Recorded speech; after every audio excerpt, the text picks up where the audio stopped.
Hey, welcome to The Explainer. Today we're going to dig into one of the most common, most overlooked pages on the entire internet. Seriously, you've probably seen it thousands of times, but have you ever really seen it? Well, let's change that. So take a look at this. It's super familiar, right? The Google sign-in page. But for the next few minutes, I want you to see it a little differently. I want you to think of it as a door. A door you probably open, 5, 10, maybe 20 times a day. Now, what if this isn't just a door? What if it's the most important door to your entire digital life?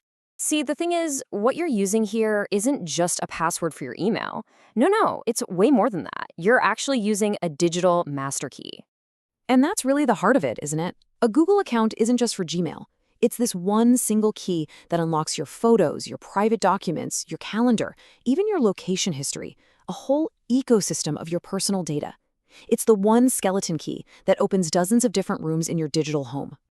Okay, so if your account is the master key, then this page, this simple, clean page, that's the lock. It's the lock on the front door to your entire world. Everything you've stored, everything you've saved is behind it. And these two little boxes, they're the only things standing between all your stuff and, well, everyone else.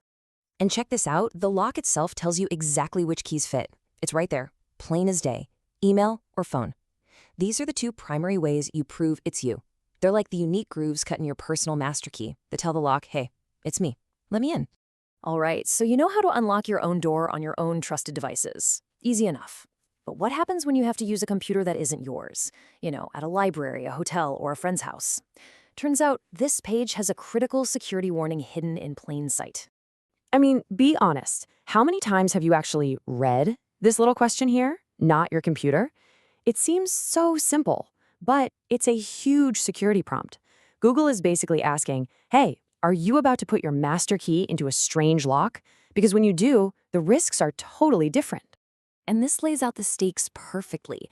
On your own machine, saving your info is just convenient, but on a public computer, leaving that information behind is a massive risk. It's literally like leaving the key to your house on the coffee table of a place you're just visiting for a few minutes. You just want to do it. So what do you do? Well, thankfully, the page spells it out for you. It's not a suggestion. It's like a direct order for your own safety. Use a private browsing window to sign in. This is your go-to security move. And this protocol is your secret weapon. It's so simple. Whether your browser calls it incognito, private, or guest mode, it all does the same thing. It creates a temporary little bubble. You sign in, you do your thing, and, this is the most important part, when you close that window, poof! Your key is removed from the lock, the door is shut tight, and you leave no trace behind. Of course, security isn't just about keeping other people out. What happens if you're the one who gets locked out? Well, that tiny little forgot email link is your lifeline. It's like having a 24/7 digital locksmith on call, ready to help you prove you're you and get you a new key. Okay, now let's scroll down, way down, to the part that, let's be real, we all just fly right past. You see that fine print at the bottom? Well, it's not just fine print. This is the lease agreement. These are the rules of the house that you agree to every single time you walk through that door. You see these two little links? Privacy and terms. They might look boring, but honestly, they could be the most important words on this whole page, other than the sign-in box itself, because they represent the contract that governs your entire life inside this digital space. And I want you to let that sink in for a second. Every single time you type in your password and hit next, you are basically signing on the dotted line. You're saying, yep, I've read, and I totally agree to the terms of entry and all the rules of this house. Every time. So you have your master key. And every time you use it, you agree to the rules of the house. But, and this is the big but, those rules spell out something really, really important. Who else gets a copy?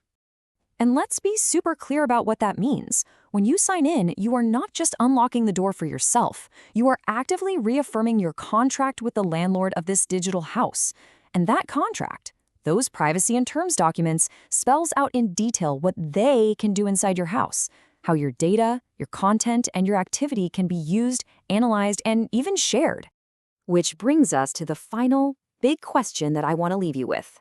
You hold the master key to your digital life. You guard it, you protect it. But by agreeing to the rules of the house every time you turn that key, who else did you give a copy to? Something to think about the next time you open that door.